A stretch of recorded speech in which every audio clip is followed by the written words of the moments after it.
State گردی نہیں ہونی چاہیے. ان کو آپ ایک لا کے تحت لے کے چلیں. اور یہ جو خاص طور پہ یہ جو نان کسٹم گاڑیاں ہیں, اور پھر اس کے بعد اگرچہ گورنمنٹ کے جو وزراء کو جو پروٹوکول دیے گئے ہیں, وہ پروٹوکول کو بھی ایک محدود اپنا جو ہے لمٹ میں رہنا چاہیے. رہی بات تبدیلی سرکار کی, عمران خان صاحب کی, تو انہوں نے, میں آپ کو بہت بڑا انکشاف کرنے جا رہا ہوں. عمران خان نے سچ بولنا شروع کر دیا ہے. عمران خان نے اپنی غلطیاں سدھارنی شروع کر دی ہے. انہوں نے چیف الیکشن کمیشن کی تعیناتی کے اوپر جو آج بیان دیا, انہوں نے قاضی فائز عیسیٰ کے اوپر جو انہوں نے یو ٹرن لیا, اور جو آگے وہ کہنا چاہ رہے ہیں, سپریم کورٹ کو وہ ایک میسج دے چکے ہیں, اور اب وہ امپائر کی طرف جا رہے ہیں. اور وہ امپائر کی طرف اگر وہ جاتے ہیں تو میرے بڑے قریبی ذرائع جنہوں نے کہا ہے کہ وہ بہت کچھ بولنے والے, اور ان کے سینے میں بہت راز چھپے ہوئے ہیں, اور وہ نہ جانے کیا بولیں گے, تو یہ ہمارے ملک کے لیے کم از کم بہت خطرناک چیز ہے. پوری دنیا میں ہم تماشا بنے ہوئے ہیں, اور کسی کو نہ کھیلنے دیا جا رہا ہے, نہ کھیل رہا ہے. خدا کا واسطہ ہے, غریب کا سوچیں, خدا کا واسطہ ہے, بلوں کا سوچیں, خدا کا واسطہ ہے, پیٹرول کا سوچیں, خدا کا واسطہ ہے, دال کا سوچیں, سبزی کا سوچیں. غریب دن بدن غریب سے غریب تر ہوتا جا رہا ہے. اس کو کوئی نہیں دیکھ رہا, کوئی نہیں سوچ رہا. وائی یہاں پہ مجھے یاد آیا کہ غریب اور کہاں تک ستم کی زد میں رہے, امیر شہر سے کہہ دو کہ اپنی حد میں رہے, اور ایڑیاں اٹھا کر چلنے سے کچھ نہیں بنتا, ہمارے حریف پر لازم ہے کہ اپنے قد میں رہے. آپ نے نشاندہی کی کہ عمران خان صاحب سابق وزیر اعظم پاکستان رخ کر رہے ہیں امپائر کا. جی بالکل, اور گہراؤ کر رہے ہیں, اور وہ اس سے پہلے بھی رخ کر چکے ہیں. ظاہر ہے اگر وہ دوبارہ رخ کر رہے ہیں, انتہا تک جائیں گے, یہ بڑی انتہا تک جائیں گے, یہ رکنے والے نہیں. بڑے قریبی ذرائع نے مجھے بتایا کہ وہ بہت کچھ کرنے والے ہیں. اوکے, جاوید ملک صاحب, میں آپ کی طرف آؤں گا. جاوید ملک صاحب جو ہمارے اسلام آباد کے بلکہ پاکستان کے معروف جرنلسٹ ہیں, ان کی بڑی گہری نظر ہے پنجاب کی سیاست کے اوپر. میں جاوید ملک صاحب سے پوچھنا چاہوں گا, ان کے پاس تازہ ترین اپڈیٹ کیا ہے, پنجاب کی کیا صورتحال ہونے والی ہے,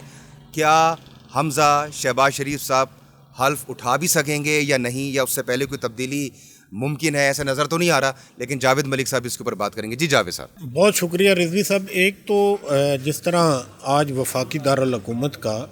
موسم ابر آلود ہے, ہلکی ہلکی بوندا باندی ہے, تو جب موسم ابر آلود ہوتا ہے تو اس کے بعد یا تو موسم خوشگوار ہو جاتا ہے یا حبس زدہ ہو جاتا ہے. پنجاب کا جو موسم ہے وہ حبس زدہ ہے.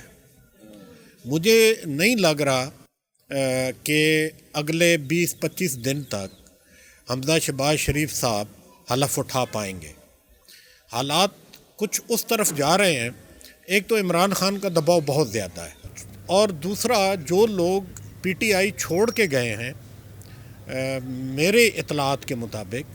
ان میں سے بہت سارے ممبران صوبائی اسمبلی, چاہے وہ جہانگیر ترین گروپ کے ساتھ تھے, چاہے وہ علیم خان کے ساتھ تھے, چاہے وہ تیسرے گروپ کے ساتھ تھے, وہ واپس تحریک انصاف سے رابطہ کرنا شروع ہو گئے. عوامی نمائندوں پہ لوگوں کا بڑا پریشر ہوتا ہے, اور عمران خان نے جس طرح لوگوں کو گھروں سے نکالا ہے, یہ نمائندوں کے لیے ایک پریشر ایسا ہے کہ ان کو واپس تحریک انصاف سے رجوع کرنا پڑ رہا ہے. لیکن جو اطلاعات آ رہی ہیں کہ وزارت اطلاعات کے سیکٹری کے طور پہ ایک دو ایسے نام گردش کر رہے ہیں کہ جو میڈیا مخالف ہیں, وہ جب پنجاب میں بھی رہے ہیں تو انہوں نے میڈیا کا گلا گھونٹا ہے. اگر ایسے ہی لوگ شہباز شریف لے کے آئیں گے تو میرا خیال ہے کہ وہ جو تاثر بنانا چاہ رہے ہیں کہ ہم آزادی اظہار رائے, میڈیا کی بحالی اور ان چیزوں کے لیے آئے ہیں, یہ اس تاثر کی موت ہو جائے گی. اور اس سے جو ایک اخلاقی جواز لے کے یہ اتحاد سامنے آیا ہے, وہ جواز بھی مر جائے گا. جاوید ملک صاحب نے پنجاب کی سیاسی صورتحال اور خاص طور پہ وفاق میں جو صورتحال بنتی جا رہی ہے, اور خاص طور پہ پچھلے دور حکومت میں میڈیا انڈسٹری کو جن خراب حالات کا سامنا کرنا پڑا, وہ آپ سب کے سامنے. رانا عمران لطیف صاحب سے اس پروگرام کا میں آخری سوال کروں گا, جو کہ میری نظر میں سب سے امپورٹنٹ سوال ہے. اگر ہم پاکستان کی سیاسی صورتحال کی بات سنیں, جب سے میں نے ہوش سنبھالا ہے, ہم نے یہ سیاسی صورتحال ہمیشہ ابتر دیکھی ہے, اتار چڑھاؤ کا شکار دیکھی ہے. لیکن اگر ہم اس وقت انٹرنیشنل سطح کی بات کریں,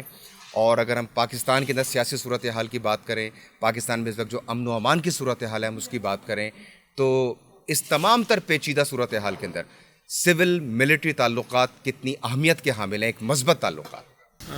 میں وہی بات کروں گا کہ اس وقت جو سول ملٹری تعلقات ہیں حکومتیں معذرت سے بنتی ہیں کبھی بھی اسٹیبل کسی نے نہیں ہونے دیا ایک دوسرے کی لوگ ٹانگ کھینچتے ہیں اس وقت سول ملٹری تعلقات تو بہت اچھے ہیں لیکن ملٹری پولیٹیکل تعلقات جو ہیں وہ مجھے اتنے اچھے نظر نہیں آ رہے اس کی وجہ یہ کہ اس وقت جو بھی ٹارگٹ کر رہا ہے جو بھی پولیٹیکل ٹارگٹ کر رہا ہے وہ آرمی کو کر رہا ہے جبکہ آرمی کا کہیں مجھے کوئی ایسا کوئی رول نظر نہیں آ رہا لیکن آرمی کو آگے بہت زیادہ ٹف ٹائم ملنے والا ہے امپائر اس کے لیے تیار رہے کیونکہ عمران خان بھی اور بعد میں یہی پی ڈی ایم جب ان کا ٹانگا نہیں چلے گا تو یہی پی ڈی ایم جو ہے یہ کھڑے ہو کے آوازیں کسے گی تو میں ملک صاحب کی بات دوبارہ کنٹینیو کرنا چاہوں گا پرائم منسٹر صاحب انفارمیشن منسٹری کے اوپر ابھی تک آپ نے وزیر اطلاعات کے نام ہی دیے ہیں تو سیکٹری سے لے کے پی آئی او تک ریٹ ہونے فکس ہو گئے کہ کون کتنی پرسنٹیج دے گا ایڈورٹائزمنٹ کے لیے تو مہربانی کریں ہم صحافیوں پہ بھی اور خدا کا واسطہ ہے آپ میٹرو میں سفر کرنے کے بجائے ذرا انفارمیشن منسٹری کو دیکھیں کہ یہ کون سے پی آئی اوز آ رہے ہیں اور کن کی پرسنٹیج طے ہو رہی ہے اور کون سی وہ وزیر ہے اور وہ کون سے وزیر ہیں جو یہ پرسنٹیجیں مانگ رہے ہیں تو بات رہے گی جمہوریت کی بات رہے گی ملک کی بقا کی تو اس کے لیے کروڑوں عوام حاضر ہے آرمی کے ساتھ عوام ہے عوام کے ساتھ آرمی ہے رہ گئے یہ چند مٹھی بار پولیٹیشینس تو میرا خیال ہے کہ ان کو بھی ہوش کے ناخن لینے چاہیے رضوی صاحب اس سے زیادہ اگر میں سچ بولوں گا تو وہ پھر قبل از وقت ہو جائے گا میرا خیال ہے کہ ہمیں وائنڈ اپ کی طرف جانا چاہیے اور موسم بھی ٹھیک نہیں ہے ایگزیکٹلی موسم واقعی ٹھیک نہیں ہے اور شہر اقتدار کا موسم ہمیشہ اتار چڑھاؤ کا شکار رہتا ہے جس طرح یہاں کی سڑکیں تھوڑی سی ناہموار ہیں کہیں سے اونچی ہیں کہیں سے نیچے ہیں تو یہاں کا موسم اور یہاں کے جو سیاسی موسم ہے وہ اسی طرح اتار چڑھاؤ کا شکار رہتا ہے بہت شکریہ جاوید ملک صاحب ٹائم دیا رانا عمران لطیف صاحب once again thank you very much program T چوک جو ہے فی الحال اپنے اختتام کو پہنچتا ہے اس سے پہلے کہ دوبارہ اس چوراہے کے اوپر بادل ٹوٹ کے برسے اور آپ کا دل جو ہے وہ یہ ترس ہے کہ آپ کی اور ہماری ملاقات ضرور ہو سکتی ہے ٹی چوک پہ چائے کے کپ کے اوپر اجازت دیجیے تھینک یو ویری مچ سپرد مولا